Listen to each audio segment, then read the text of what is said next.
নমস্কার বন্ধুরা, women's DJ চ্যানেলে আপনাদের সকলকে স্বাগত জানাচ্ছি। ফিরে আসার পর এটা আমার ১ম ভিডিও। একটা ছোট্ট অভিজ্ঞতা আপনাদের সঙ্গে শেয়ার করছি। কিছুদিন আগে একটি বাচ্চা মেয়ের ট্রেনের মধ্যে ঘটে যাওয়া একটা ঘটনা। একজন ভদ্রমহিলার সাথে একটি ছোট্ট বাচ্চা মেয়ের যেরকম ব্যবহার বা বিহেভ সেটা একটু খুব ভাইরাল হয়ে গেছে। তো এরকম ট্রেনে যারা নিত্যযাত্রী আমাদের সঙ্গে এরকম ছোট, ছোট অনেক ঘটনা আমরা চোখে দেখি, ইগনোর করে যাই। কিন্তু ছোট, ছোট ঘটনাগুলো কিন্তু অনেক কিছু ম্যাটার করে লাইফে। তো এরকমই একটা ছোট্ট ঘটনা আপনাদের সঙ্গে আজকে শেয়ার করছি। কিছুদিন আগে বিগত এই ধরুন ওই ১৫-২০ দিন আগে আমি একদিন মেট্রো রেলে উম মেট্রোতে আমি আ জার্নি করছিলাম।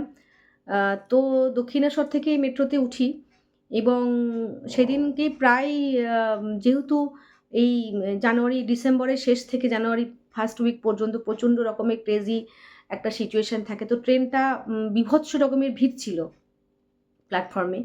আর মাঝখানেও প্রায় ১৫-২০ মিনিট গ্যাপিং হয়ে গেছিল। তো বীভৎস ভিড় ছিল। তো সেই কারণে যে ট্রেনটি আসে ১৫-২০ মিনিট পর প্রচণ্ড রকমের ভিড় হয়। তো একটা অদ্ভুত রকমের অভিজ্ঞতা আপনাদের সঙ্গে শেয়ার না করে পারছি না। তো আম জানি না যারা মেট্রোতে যাতায়াত করেন তারা তো প্রত্যেকেই জানবেন যে এরকম হয় যে লেডিসদের জন্য আলাদা সিট থাকে এবং বয়স্কদের জন্য এবং পুরুষদের জন্য জেনারেল সিট সকলের জন্য সেগুলোও থাকে। তো এরকম লেডিস সিট যেগুলো থাকে সেখানে পরিষ্কারভাবে লেখা থাকে কেবলমাত্র মহিলা কে লিয়ে, মেয়েদের জন্য। তো এইরকমই সেদিনকেও হঠাৎ প্রচণ্ড ভিড়। তো যাই হোক উঠছি। তো দেখলাম আহ বেশ কিছু পুরুষ মানুষ লেডিস সিটে বেশ পরপর বসে জায়গা রেখে দিয়েছে। তো বীভৎস এক তো ১ম কথা ভিড়। তো অনেক মহিলা আ উঠেছে, বসছে, বলছে, "উঠুন আপনারা জায়গাটা ছাড়ুন, এটা তো লেডিস সিট।" তো বলছে যে, "হ্যাঁ, ওয়েট করুন, ওয়েট করুন। একটু পরে ছাড়ছি। আমাদের পেছনে মহিলারা আছে।" তো ডাকছে মহিলাদের ডেকে মানে বসাবে সিটে। তো এরকম আ প্রায় ৩-৪ জন এদিকে প্লাস ৩-৪ জন এদিকে পুরুষরা বসে মহিলাদের জন্য জায়গা রাখছে। মানে মেট্রো রেলে আমি জানি না এরকম অভিজ্ঞতা আপনাদের হয়েছে কিনা? আমি এই ১ম অভিজ্ঞতা আমার হলো এবং তখনও একটি ভদ্রলোক মানে যাই হোক এক ভদ্রলোক তার স্ত্রী এবং মেয়ের জন্য হয়তো জায়গা রেখেছিল। তো তার স্ত্রী যখনই বসলো সিটটায় বসার পর এবং তার মেয়ে ছিল সঙ্গে। তো দেখলাম বীভৎস রকমের খুব বাজে একটা অ্যাটিটিউড করছে। মানে একটা ব্যবহার করছে। মানে যে তার পাশে এক ভদ্রমহিলা বসেছিল ছোট বাচ্চা কোলে নিয়ে। তো আ তাকে একজন জায়গা করে দিয়েছিল। তো তার সঙ্গে বীভৎস রকমের খারাপ ব্যবহার করছিল এবং তার মাটি তাকে সাপোর্ট করছিল। মানে এটা আমার অদ্ভুত লাগলো যে হ্যাঁ, জায়গা রেখেছো তো কি আপনি বলে বসতে দিয়েছেন, তুমি বলে বসতে দিয়েছো মা ওকে। আমি হলে বসতে দিতাম না। আমি হলে ধাক্কা মেরে ফেলে দিতাম। তো জেনারেলি তার বাবাটা সামনে দাঁড়িয়ে, বাবাই সিট রেখেছিল ১ম এ এবং মাকে আর মেয়েকে বসতে দিয়েছে এবং মেয়েটি এইরকম ধরনের কথোপকথন তার মায়ের সাথে করছে পাশে বসে থাকা অন্য একটি ভদ্রমহিলার জন্য এবং তার বাবাও শুনছে, মাও শুনছে।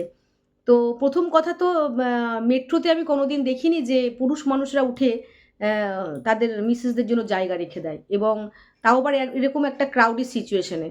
আর দ্বিতীয়ত দেখে মনে হলো তারা খুব একদম যে লোয়ার মিডল ক্লাস বা নিম্ন পরিবারের তা নয় এবং মেয়েটিও মোটামুটি কিশোরী বলা চলে। মোটামুটি ধরুন না ওই ১৪-১৫ বছর দেখে মনে হলো এবং সে যেভাবে কথাবার্তা তার মায়ের সাথে বলছিল এবং তার বাবাও সেটা দেখে হাসছিল। তো মানে এটা আমি তো কি বলবো? মানে যে ঘটনাটা ভাইরাল হয়েছে আ তার মতো এরকমও দেখলাম, এরকমও ঘটনা তো আকছাড় আমাদের সঙ্গেও ঘটে। তো আমরা তো সেগুলো নিয়ে সত্যিই মানে এখন ধরুন যে বাচ্চাটির ভিডিওটি ভাইরাল হয়েছে, তা তো ছেড়েই দিন। সে তো সেই মানে শ্রেণীর মানে সে সেইভাবেই মানুষ হয়েছে বা সেই কালচার থেকে। কিন্তু যে সেদিন মেট্রো রেলে ছিল, তাদের পরিষ্কার মনে হচ্ছিল সেরকম ঘরে খুব লোয়ার ক্লাসের নয় এবং মোটামুটি একটা পরিবার থেকে আছে। কিন্তু তার যে ব্যবহার এবং যে মহিলাটাকে নিয়ে কথাটি বলছিল তার কোলে একটা ছোট বাচ্চা ছিল এবং আ যে মেয়েটি বলছিল তার বাবা-মা উপস্থিত ছিল সেখানে।